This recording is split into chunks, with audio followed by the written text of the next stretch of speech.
말이란 단순히 그 사람과 나누는 대화가 아니다. 그 자리에서 상대방을 온전히 이해하려 하고 상대방과 정신적으로 교감하려고 하는 정성과 노력이다. 안녕하세요. 가을책방입니다. 오늘 읽어드릴 책은 말하기 전에 생각했나요?입니다. 지은이는 건민창, 펴낸 곳은 떠오름입니다. 여러분은 이런 말 들어본 적 있으신가요? 당신의 이런 말 때문에 힘이 났어요 라던가 당신의 이런 배려 덕분에 참 편하게 지낼 수 있었어요 라는 말이요. 아니면 반대의 경우도 있겠죠. 어떤 이로 인해 내가 힘들 때 위로가 되었거나 속상했던 경험 한 번쯤은 있으실 텐데요. 저자인 건민창 작가님은 우리가 사람을 만나 대화를 할 때 어떻게 하면 상대방을 존중하고 이해하며 잘 교감할 수 있는지, 그리고 어떻게 하는 것이 잘 표현하는 것인지 우리가 미리 알아두면 인간관계가 훨씬 좋아질 수 있는 상황에 맞는 말투와 그 외 다양한 대화의 기술에 관해 구체적으로 알려주고 있습니다. 말하기 전에 생각해야 할 것들, 해야 할 말과 하지 말아야 할 말, 센스 있게 말하는 법, 질문을 잘하는 법, 상대방의 진심을 알아내는 가장 좋은 대화법은 무엇인지, 사람의 마음을 얻을 수 있는 대화법에 대해 배워보면 좋겠습니다. 자, 그럼 책 내용 함께 들어보겠습니다. 무례한 사람들의 3가지 화법. 최근 편의점에 갔을 때의 일이다. 연세 많은 할아버지가 계산을 하려고 카운터 앞에 서 있었다. 할아버지는 물건을 툭 던지듯 내려놓고는 계산하며 카드를 꺼냈다. 그 모습이 흥미로워 계속 지켜봤다. 사장님은 인내심이 대단해 보였다. 짜증이 날 만한 상황인데도 미소를 잃지 않고 친절하게 물었다. 봉투에 담아드릴까요? 사장님의 말이 떨어지기 무섭게 할아버지가 퉁명스럽게 대꾸했다. 그럼 내가 손으로 다 들고 가리? 마치 한편의 잘자인 각본 같았다. 굉장히 친절한 사장님과 한없이 무례한 할아버지 이야기. 하지만 인생을 살다 보면 이렇게 무례한 사람들을 직장에서든 모임에서든 꽤나 자주 만난다. 그리고 그런 사람들 주변에는 어김없이 비슷한 사람들이 모여 있다. 끼리끼리 유유상종은 이럴 때 쓰는 말이다. 그 정도는 나도 하겠다. 예전에 보디 프로필을 찍은 적이 있다. 오랫동안 준비하고 힘들게 촬영했는데 사진이 잘 나와서 굉장히 만족스러웠다. 그 당시 동아리 활동을 하고 있었는데 얼마나 독하게 준비했던지 동아리 활동이 끝나고 가진 회식 자리에서도 단백질 쉐이크를 마실 정도였다. 그 덕분에 촬영을 잘 마치고 맥주를 마음껏 마시고 안주도 실컷 먹으면서 친구와 기분 좋게 이야기를 나누었다. 야, 민창이 그때 참 독하게 했지. 그래, 그렇게 한 덕분에 멋진 사진 남겼잖아. 그런데 그때 나와 별로 친하지도 않은 데다 보디 프로필과는 정말 거리가 멀어 보이는 사람이 갑자기 다가와서는 불쑥 말을 걸었다. 보디 프로필 그거 그냥 찍으면 되는 거 아니에요? 나도 한 달만 열심히 하면 할 것 같은데. 어처구니가 없어 대꾸도 하지 않았다. 이렇게 무례한 사람들의 공통된 합법 중 하나는 상대방의 성취를 쉽게 폄하한다는 것이다. 본인은 해보지도 않고는 그거 쉽다던데, 그거 안 어렵다던데, 그거 누구나 할 수 있는 거 아니야 하며 임무와 상대방의 가치를 깎아내린다. 사실 방구석에서는 누구나 빌 게이츠가 될 수 있고 일론 머스크가 될 수 있다. 중요한 건 실행한 뒤에 성과로 보여주는 것이다. 주변에 이런 합법을 쓰는 사람들이 있다면 그냥 화내기보다는 측은하고 불쌍하게 생각하자. 어떻게든 관심을 받고 싶은 거라고 삶이 꽤 힘든 모양이라 여기며 어깨를 툭툭 쳐주고 위로해주자.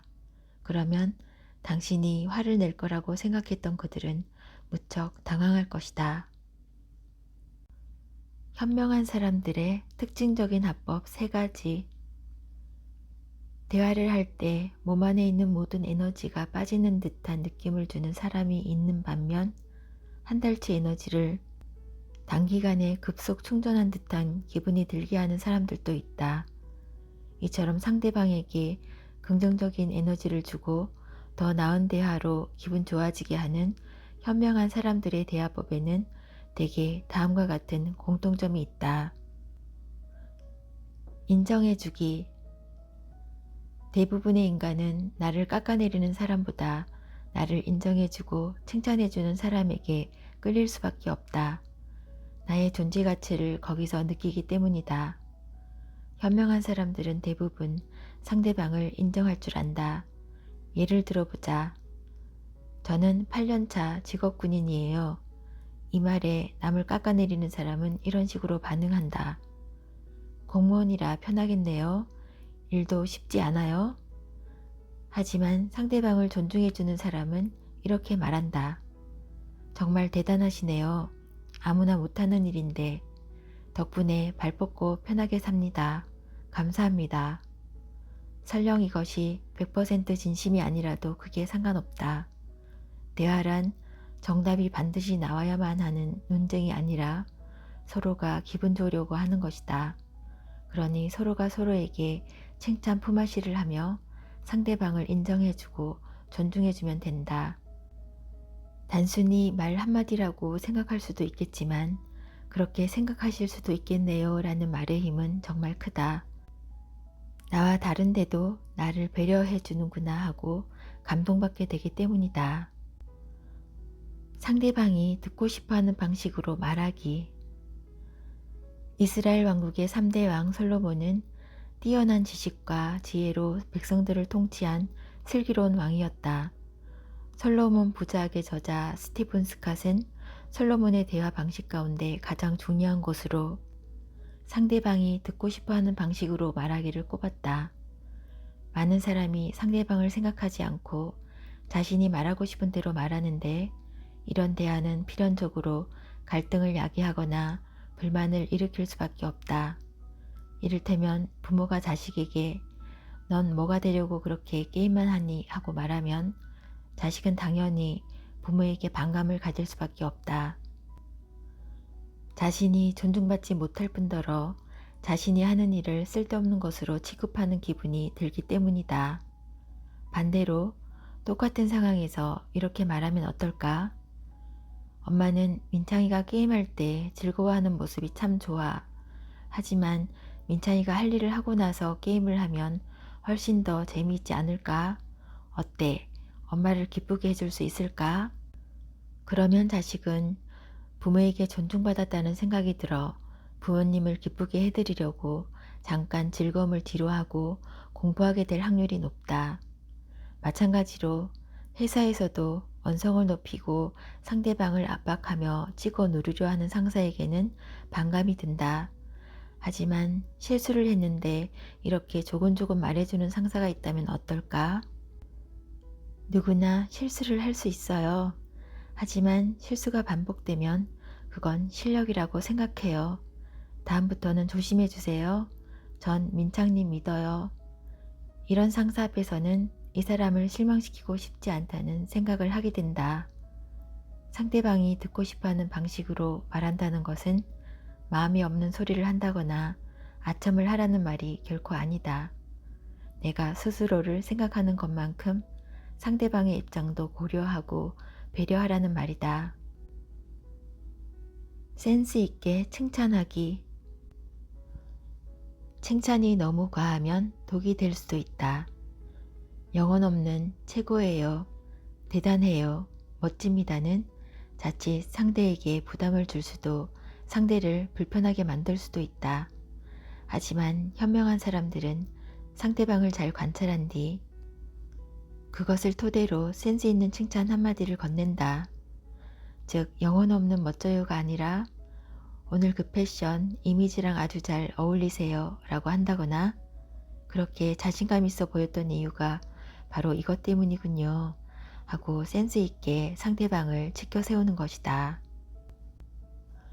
센스 넘치는 칭찬은 기본적으로 상대에 대한 관심에서 비롯되므로 관심을 받은 상대방은 칭찬을 해준 나에게 고마워하고 나를 더 특별하게 생각할 것이다.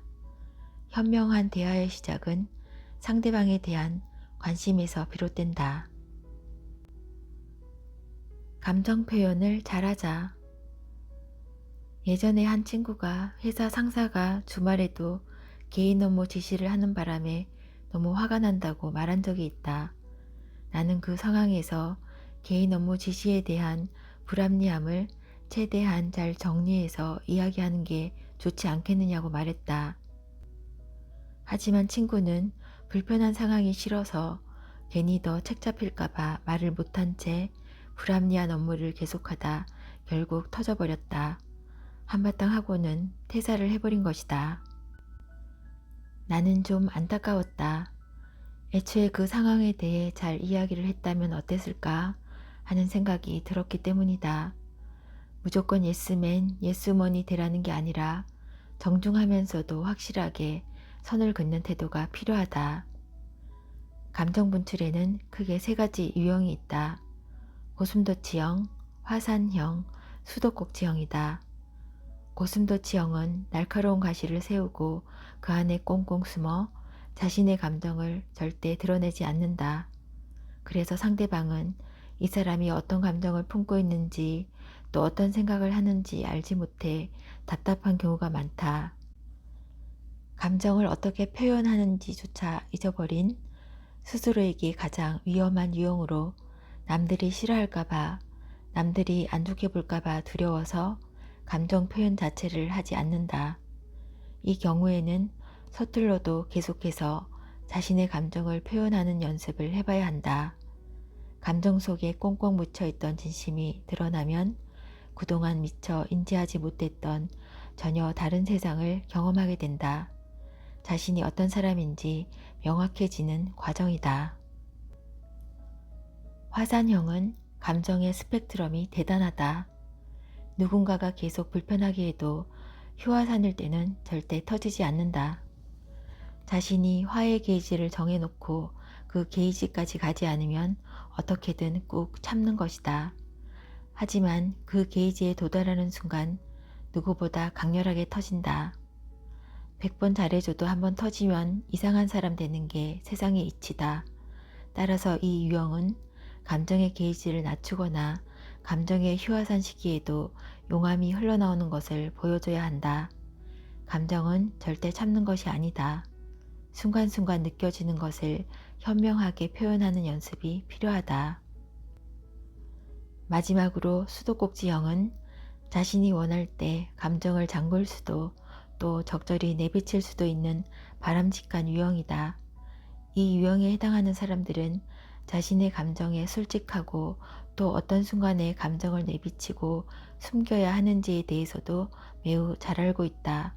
그렇기 때문에 감정이 들어간 대화를 할 때는 감정의 수도꼭지를 열어놓고 또 감정이 들어가지 않은 대화를 해야 할 때는 단단히 잠근다. 이 유형은 되게 현명하며 함께 대화를 나누면 편하다는 느낌을 준다. 나는 누군가에게 어떤 사람인가?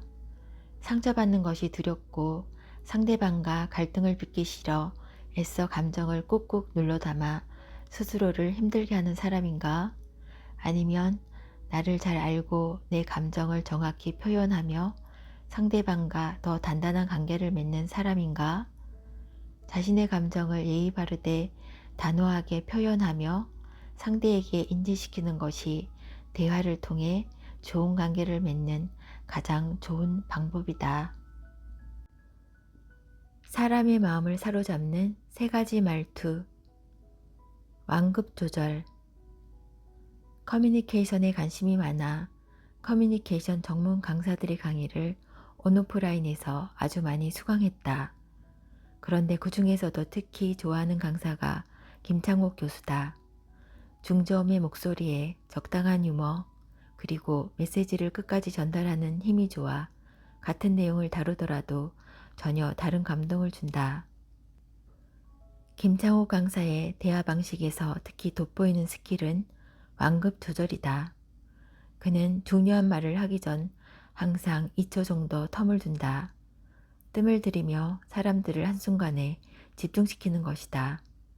그런 집중 후 나오는 말에는 훨씬 더 무게감이 실리고 당연히 사람들의 기억에 더 남는 강의가 된다. 말을 할 때 가장 중요한 것은 빠르기가 아니라 얼마만큼 상대방을 집중시키느냐이다. 말의 완급 조절을 위해 노력하자. 무조건 빨리 하거나 천천히 하는 것이 아니라 빨리 말해야 하는 상황에서는 빨리 말하되 중요한 부분을 전달할 때는 2, 3초 정도 텀을 두자. 그러면 말에 훨씬 더 큰 힘이 실릴 것이다. 명령조를 의문문으로 예전에 다닌 직장에서 내가 가장 좋아한 상사는 항상 나에게 이렇게 말했다. 혹시 이것 좀 해줄 수 있어? 그의 말은 다른 상사들의 습관적인 명령조보다 훨씬 부드러웠고 들으면 기분이 좋았다. 그래서 나도 사람들에게 그런 식으로 부탁해야겠다는 생각이 들었다. 여러분도 기억을 돌이켜보면 비슷한 경험이 있었을 것이다. 말을 들었을 때 뭐야 내가 내 종이야? 하고 반감을 갖게 하는 사람이 있다. 이와는 달리 정말 예의 바르게 기분 좋게 부탁하시네. 얼른 해드려야지 하며 자연스레 움직이게 하는 사람도 있다. 이런 사람을 보면 일상에서도 그런 습관이 몸에 배어 있다. 이를테면 창문을 열어야 할 때도 창문 좀 여세요. 창문 좀 열라고가 아니라 좀 더운데 혹시 괜찮으면 창문 좀 열어주겠어요?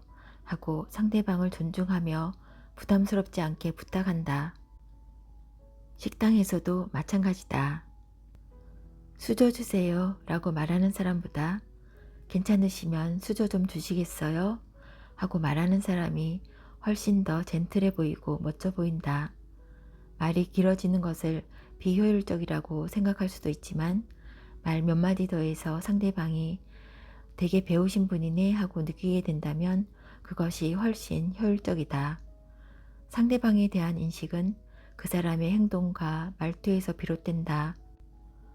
어떤 부탁을 할 때 명령문이 아니라 의문문으로 하는 연습을 해보자. 말은 좀 길어지겠지만 상대방의 마음을 그만큼 확실히 얻는 방법이다. 쉽고 구체적인 표현. SNS를 찾다가 우연히 우리나라에서 가장 유명한 스피치 강사 이민호 대표의 영상을 보게 됐다. 4살 된 딸 라온이에게 요트의 속도에 대해 설명하는 영상이었는데 그 영상을 보고 신선한 충격을 받았다. 아빠, 저게 얼마만큼 빠른 거야? 라온이의 질문에 이 대표는 1시간에 20km 가는 거야 라든가 저거 별로 안 빠른 거야 하는 대신 이렇게 대답했다. 라온아, 아빠랑 예전에 마트 갔을 때 주차장에서 주차하려고 돌았던 거 기억나? 그때 아빠가 좀 천천히 차를 운전했잖아. 딱 그 정도 빠르기라고 보면 돼.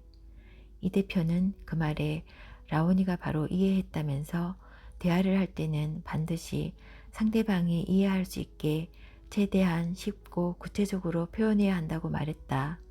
그것이 스피치의 핵심이라는 것이다. 아주대학교 인지심리학과 김경일 교수는 어쩌다 어른이라는 TV 프로그램에서 전 세계 상위 0.1%만이 지닌 공통점에 대해 이렇게 말한다. 모든 분야를 통틀어 뛰어난 사람들은 정작 IQ나 성별이나 집안 소득에서는 기타 평범한 사람들과 크게 차이가 없습니다. 하지만 그들이 성공할 수 있었던 이유는 바로 설명하는 습관이죠. 사업 설명을 청소 담당자에게 한다거나 전혀 모르는 아이들에게 하는 겁니다. 내 사업을 모르는 청소 담당자가 이해한다면 그만큼 자신들이 그 사업을 완벽하게 인지하고 있다고 생각하기 때문이죠. 내 분야를 모르는 사람들이 쉽게 알도록 설명할 수 있어야 합니다. 다양한 사람들을 만나 대화하고 설명하면서 내 생각을 점검받을 때 우리의 능력이 발전합니다. 그리고 그 생각의 융합을 통해 지혜로운 통찰이 가능합니다. 결국 대화에서 가장 중요한 것은 대중성과 공감이다. 최대한 쉽고 구체적으로 상대방에게 전달하면 된다. 당신의 그 아름다운 배려를 상대방도 당연히 느껴 기꺼이 마음을 열 것이다. 그러면 훨씬 더 생산적이고 긍정적인 대화가 가능하다. 상대방이 교묘하게 조종하고 가스라이팅 한다면 가스라이팅은 타인의 심리나 상황을 교묘하게 조작해 그 사람이 스스로를 의심하게 만들므로써 타인에 대한 지배력을 강화하는 행위를 말한다. 가스라이팅이라는 용어는 1938년 미국에서 상연된 연극 가스 등에서 유래했다. 이 연극의 줄거리는 이렇다. 여주인공 폴라는 성악 수업을 받기 위해 이탈리아로 가는데 성악 선생님의 집에서 반주를 맡고 있던 젊고 잘생긴 청년 그레고리와 사랑에 빠져 공부를 포기하고 만다. 그레고리와 결혼한 폴라는 10년 만에 런던으로 돌아와 물려받은 집에서 신혼생활을 시작한다. 그런데 집으로 돌아오고 난 뒤 그레고리는 온갖 구실을 붙여 폴라의 외출을 막는 한편 그녀를 정신 이상자로 몰아가기 시작한다. 그레고리는 사실 폴라의 친척인 앨리스를 죽이고 폴라가 지니고 있던 보석을 가로채기 위해 접근한 인물이었다. 그레고리의 교묘한 속임수로 인해 폴라는 자신이 물건을 잃어버리거나 남편의 시계를 훔치고도 기억하지 못한다고 여기게 되고 점점 심리적 상태가 불안정해진다. 한편 밤마다 방 안의 가스등이 희미해지고 다락방에서 소음이 들리자 폴라는 이 사실을 남편에게 말하지만 그레고리는 오히려 폴라가 상상 속에서 꾸며낸 일이라며 그녀를 미친 사람 취급한다. 그런데 예전에 앨리스의 팬이었던 런던 경시청의 브라이언 경위가 그레고리의 수상한 행동을 목격하고 의심하게 되면서 해결의 실마리가 풀리게 된다. 폴라를 찾아온 브라이언은 희미해지는 가스등과 미심쩍은 발자국 소리에 대한 이야기를 듣고 사건의 진상을 추리해낸다. 그레고리는 밤마다 근처 빈집을 통해 자신의 집으로 건너온 뒤 다락방에 숨어들어 몰래 앨리스의 보석을 찾고 있었던 것이다. 마침내 폴라는 그레고리의 정체를 밝혀내고 자신을 되찾게 된다. 1900년대 초반에는 어느 층에 가스를 켜면 다른 층의 불은 희미해졌다고 한다. 조금 오래된 집에 가보면 욕실에 물을 틀어놓고 싱크대 물을 틀면 물줄기가 확연히 약해지는 것처럼 말이다. 가스라이팅이 정말 치명적인 이유는 자신의 생각 물줄기나 생각가스가 희미해진다는 것을 스스로 자각하지 못하기 때문이다. 한마디로 정상적인 판단이 불가능한 상태로 만드는 것이 가스라이팅이다. 가스라이터들의 공통적인 특징은 사람을 충조평판한다는 것이다. 충조평판은 충고, 조언, 평가, 판단을 가리키는데 이것이 가스라이터들의 특징이다. 내가 너를 잘 안다. 내가 너를 정말 걱정하고 있다라는 페르소나, 가면을 쓰고 상대방의 한계를 규정짓고 본인에게 의존하게 하기 때문에 가장 위험하다. 로볼 전략이라는 게 있다. 로볼은 말 그대로 낮은 공이다. 우리가 캐치볼을 할 때 처음부터 높이 던지면 상대방이 못 받을 확률이 높으니 낮은 위치로 공을 받기 편하게 주는 것을 말한다. 그리고 낮은 위치에 적응되면 조금 더 높게 던지며 높이를 맞춰주는 것이다. 가스라이터들도 처음부터 맘먹고 가스라이팅을 하지는 않는다. 이 정도 부탁은 들어주는 게 낫겠지. 이 정도 불쾌함은 표출하지 않는 게 낫겠지. 좀 말하기가 그런데 하고 애매하게 느껴질 정도로 교묘하게 로봇을 던지며 세뇌를 시킨다. 그렇게 로봇을 던져 적응이 되면 하이볼을 마음껏 꽂는 것이다. 내가 그러니까 안 돼.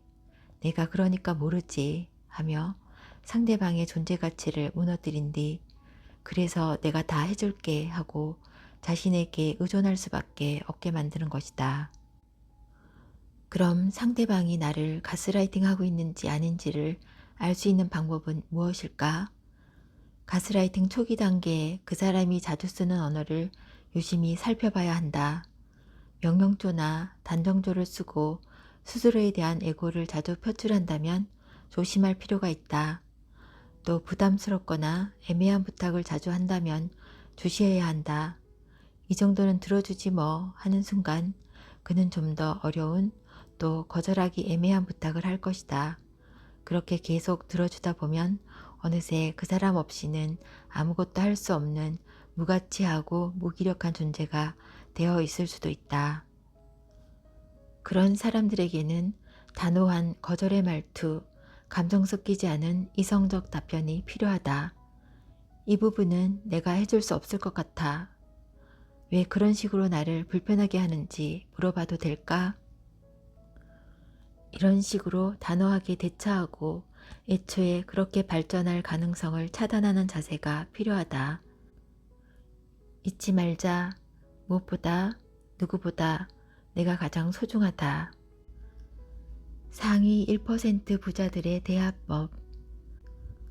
고대 그리스 철학자 아리스토텔레스는 니코마코스 윤리학에서 설득의 수단으로 로고스, 파토스, 에토스를 꼽았다.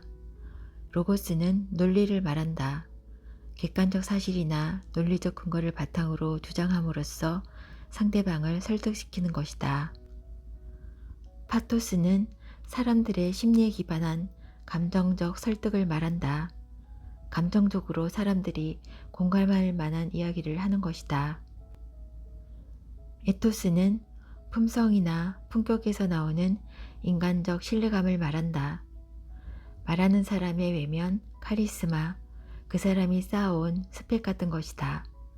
아리스토텔레스는 굉장히 매력적인 사람이 어떤 주장을 하면 그에 대한 반론이 아무리 논리적이거나 심리를 자극해도 이길 수 없다고 말했다.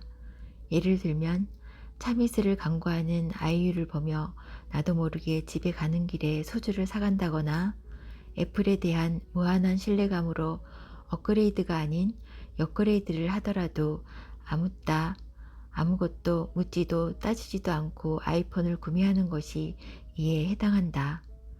그래서 부자들은 기본적으로 말을 할 때 과하지 않게 스스로를 어필하는 데 특화되어 있다. 처음 만났을 때 자신이 어떤 사람인지 깔끔하게 밝히거나 대화 도중에 담백하게 이야기한다. 안녕하세요. 온라인으로 반려동물 간식샵을 운영 중인 땡땡땡입니다. 안녕하세요. 현재 온라인 쇼핑몰 사업을 하고 있는 땡땡땡입니다. 이런 식으로 사람들이 자신에게 관심을 갖도록 적어도 질문을 2개 이상은 할 수 있도록 간략히 자기소개를 한다. 그리고 뒤따르는 질문에 대한 대답으로 스스로를 자연스럽게 어필한다. 전자의 경우 사람들은 당연히 반려동물 전문가라는 인식을 할 것이다. 그래서 저도 반려동물을 키우는데 간식은 어떤 게 좋아요? 라거나 반려동물 간식을 구매하는 분들은 대개 어떤 분들이신가요? 같은 질문이 뒤따를 것이다. 후자의 경우는 쇼핑몰을 어떤 식으로 운영하시고 있나요? 어떤 아이템을 주축으로 하세요? 등의 질문이 나올 것이다. 그러면 그 질문에 상대방이 원하는 대답을 하며 스스로를 솔직하고 자연스럽게 어필하면 된다. 이 방법은 평범한 직장인도 쓸 수 있다. 이를테면 자신을 그냥 직장인이라고 소개하기보다는 8년차 정비사라거나 5년차 소프트웨어 엔지니어라고 소개하는 것이다. 또는 4년차 시청 공무원입니다. 지금까지 세절한 문서만으로도 하늘에서 눈이 내리게 할 수 있습니다. 하고 좀 더 특색 있게 소개한다면 사람들은 당신에게 더 빠져들 것이다. 1초 만에 인생을 바꾸는 긍정의 말 습관. 동갑내기 중에 매월 1억 원 정도를 버는 친구 L이 있다. 30대 초반의 나이에 그 정도의 수익을 얻기가 정말 힘들다는 것을 알기에 친구지만 진심으로 존경한다. L을 만나다 보면 정말 많은 걸 배우는데 그중 하나가 긍정의 말습관이다. 엘은 웬만해서는 못해, 힘들어라는 말을 하지 않는다. 예전에 엘과 같이 농구를 한 적이 있다. 나는 그래도 10년 넘게 농구를 했고 대회도 많이 나가본 터라 농구가 더없이 친숙하고 편한데 엘은 농구를 아예 안 해본 친구였다. 당연히 농구가 어색하고 힘들었을 텐데 같이 할래라는 말에 민창이 내가 조금만 알려준다면 나도 할 수 있어 라고 말했던 기억이 난다. 사소한 걸 보면 그 사람의 모든 것을 알 수 있다는 말처럼 엘의 태도에서 나는 엘이 어떻게 성공할 수 있었는지 명확히 알 수 있었다. 서던 덴마크 대학교 연구진이 말투의 중요성에 대해 재미있는 실험을 했다. 연구진은 참가자들을 세 그룹으로 나눠 실험을 진행했다. A그룹은 긍정적인 말로 실험 내용을 설명했고 B그룹은 부정적인 말로 실험 내용을 설명했으며 마지막으로 C그룹은 실험을 하기 전에 참가자들에게 근육 운동을 하게 했다. 그 결과 A그룹은 대퇴근의 내성이 22%나 향상됐지만 B그룹은 내성이 4% 떨어진 데다 심한 근육통도 생겼다. 부정적인 말이 마음을 약하게 만들 뿐 아니라 뭔가 통증 감각에도 영향을 미친다는 것을 보여주는 결과다. 긍정적인 사고나 표현이 생각만큼 잘 되지 않더라도 최소한 부정적인 언어는 쓰지 않도록 노력해야 한다. 난 못해, 나 같은 게 뭐라고 하는 자학적인 말 대신 되도록 긍정적인 표현, 긍정적인 사고로 바꾸자. 낙관적인 사람은 매사를 긍정적으로 생각하고 그 생각은 또한 그의 인생을 긍정적으로 바꿔준다. 상대방에 대한 아쉬움을 센스 있게 표현하라. 켈빈 쿨리지는 미국의 30대 대통령이다. 그는 따뜻하고 센스 있는 말투로 많은 사람에게 존경을 받았다. 그는 직원이 문서 작성을 할 때 자주 실수를 하자 이런 식으로 말했다고 한다. 오늘 옷이 정말 잘 어울리시는데요. 아름다워요. 대통령의 갑작스러운 칭찬에 직원은 아무 말 하지 못했다. 그런데 콜리지는 이렇게 덧붙였다. 제가 느닷없이 칭찬을 해서 당황하셨나요? 그러다 문서의 마침표를 놓칠 수도 있겠네요. 열심히 해주시면 감사하겠습니다. 켈빈 콜리지의 센스 있는 말에 직원은 자신의 실수를 자연스럽게 깨닫고 기분 좋게 수정할 수 있었다. 말 한마디에 사람의 기분이 좌우된다. 칭찬하고 북돋아주는 말투는 그 사람의 자존감을 높이지만 엄격하고 지적하는 말투는 상대방의 자존감을 낮추고 자신감을 떨어뜨리기도 한다. 켈빈 콜리지처럼 센스 있게 상대방에 대한 아쉬움을 표현하는 방법은 칭찬, 아쉬움 구조다. 이 구조로 상대방에게 아쉬움을 표현했을 때 싫어하는 사람은 별로 없을 것이다. 나는 직장 팀원들에게 피드백을 줄 때 보통 이런 식으로 말한다. 아주 잘하셨어요. 100점인 것 같아요. 그런데 120점 되는 방법도 있을 것 같은데 한번 들어보실래요? 이 부분이 참 좋네요. 정말 빠른 시간 내에 개선돼 놀라울 정도입니다. 이런 부분만 조금 수정하면 더 좋을 것 같은데 어떠세요? 정말 놀랍게도 내가 이런 식으로 말을 길게 하면 팀원들이 나에게 신뢰감을 갖게 되고 또 자신의 의견을 자신감 있게 개진하게 된다. 상대방의 마음을 얻는 방법은 생각보다 간단하다. 그 사람에게 내가 당신을 많이 생각하고 있다는 느낌을 주면 된다. 말이 좀 길어지더라도 최대한 칭찬을 더해 피드백을 준다면 상대방은 나를 아껴주는구나, 소중하게 생각하는구나 하고 느낄 것이다. 대놓고 상대방의 잘못을 지적하거나 꼬집는데 좋아할 사람은 아무도 없다. 진심 어린 칭찬은 상대방의 마음을 활짝 열고 부드러운 피드백은 상대방의 가슴에 자연스레 얹힌다. 비언어적 요소를 활용하라. 미국 캘리포니아 대학교 심리학과 명예교수 엘버트 메라비어는 상대방에 대한 인상이나 호감을 결정할 때 말하는 내용은 겨우 7%만 작용한다는 연구 결과를 발표했다. 놀랍게도 말과 관련 없는 보디랭귀지가 무려 55%나 영향을 주는 것으로 나타났다. 이처럼 내가 하는 말의 내용보다는 상대방의 말을 어떤 태도로 듣는지, 어떤 신체적 반응을 하는지가 매우 중요하다. 나는 경청한다고 했지만 다리를 꼬고 턱을 개고 상대방의 말을 듣는다면 상대방은 내 말이 지루한가 하고 자신감을 잃을 수도 있다. 따라서 대화를 할 때는 적극적으로 내가 상대방의 말을 경청하고 있다는 것을 온몸으로 드러내자. 적극적으로 고개를 끄덕여주고 중간중간 추임새도 넣어주면서 상대방이 신나게 말할 수 있게 만들자.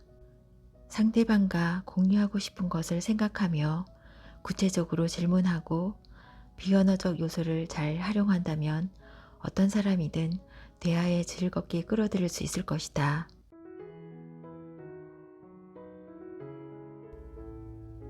책 읽기는 여기까지입니다. 영화 원더에 이런 대사가 나온다고 합니다.